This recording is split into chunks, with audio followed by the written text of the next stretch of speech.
I wanted to show you quickly where I'm keeping notes about what we're doing with each page and kind of noting when the page is done to us, where we think it's good for go live, and where we're noting that we need your help, or also where we're noting things that we might want to do post launch, so that aren't probably critical for doing before we launch, but things we want to keep in mind. And then this is something that we also use just going forward to keep notes on pages, and when I'm analyzing data, I put the data finds in here and put the comments in, and we kind of track everything through here. The other nice feature of this list is it tells you where each page is featured. So it's nice to scroll through and see, like, this page is not featured anywhere right now. It's probably in the footer, but it's not featured on any other pages.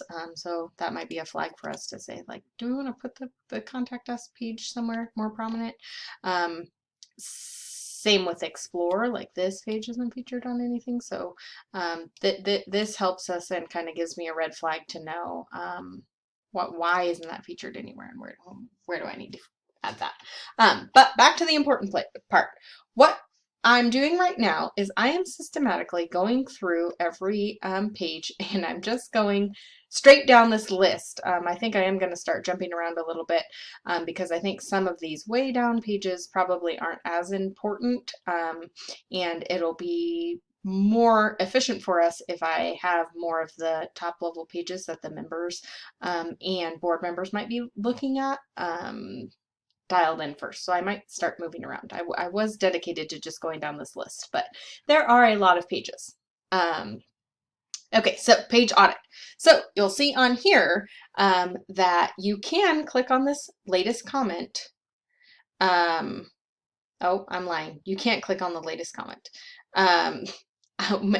What I might end up doing is putting the needs San Juan Island photo selections in the data finds, because that is one of the columns that we can sort by, and then it would be easy for you to see all the ones that I had noted that there was something you needed to look at. But for the time being, you can quickly scroll down, and I always put your thing at the top. So this one, there are some photo selections that you need to make here, and so if we go to the About page, you'll see there's black boxes. So the black boxes are the ones that you need to fill in. And then of course, if you see a photo that you don't like, you can always swap it out also at that time. So then you'll see this one needs the photo selection, and then everything that's under this more pertains to what we might need to do. So you can see in here, anything basically that says needs means it's something that I have noted for you. And then the other ones are things that we will do. So that's how I've kind of started to track what's going on and what's done as I'm going through and cleaning up each page. So let me know if you have any questions on that. And just wanted to make sure you knew you could quickly check over here to see what pages need your action.